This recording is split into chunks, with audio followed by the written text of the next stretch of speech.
Alrighty folks, this is episode 7 of our archery series here. This one's going to be a quick video. Going to talk about 2 more pieces of equipment, one in this one and then one more in our next video. So this video is going to be about releases.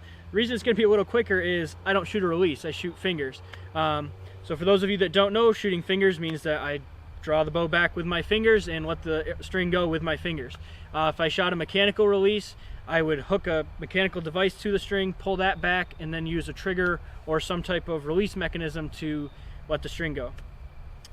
If you're brand new and just starting out, I highly recommend that everybody starts with fingers so they get that natural feel and they can be a little bit more comfortable with it and feel the shot much more than you can with a release, at least in my opinion.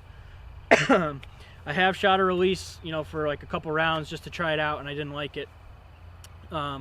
So with fingers, there's a couple ways you can do it. You can draw it back with 4 and keep all 4. You can draw back with 3, 2, or 1, or however many you want. I usually draw back with 3 to give me a little bit extra security, and then I drop down to 2 fingers, so my middle finger and my pointer finger. I feel like having less fingers on the string during the release gives me less room for error. And I've been shooting fingers since I was, oh gosh, I don't know, 7 or 8, and I did well, so I didn't find any need to change it.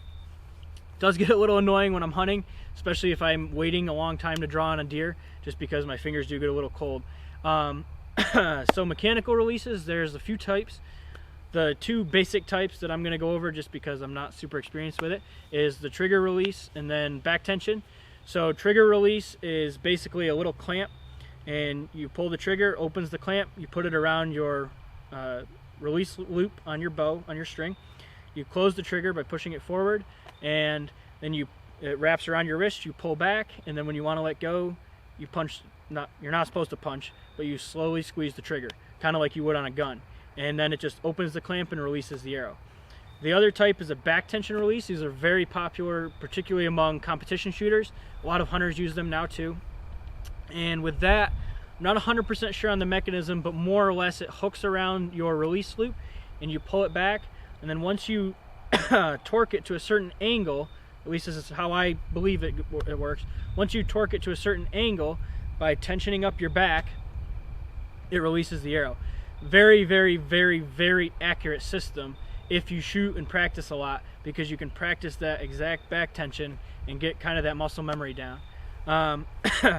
Drawbacks of a release is you have to remember to bring it, and mechanical errors can happen. They can with fingers too.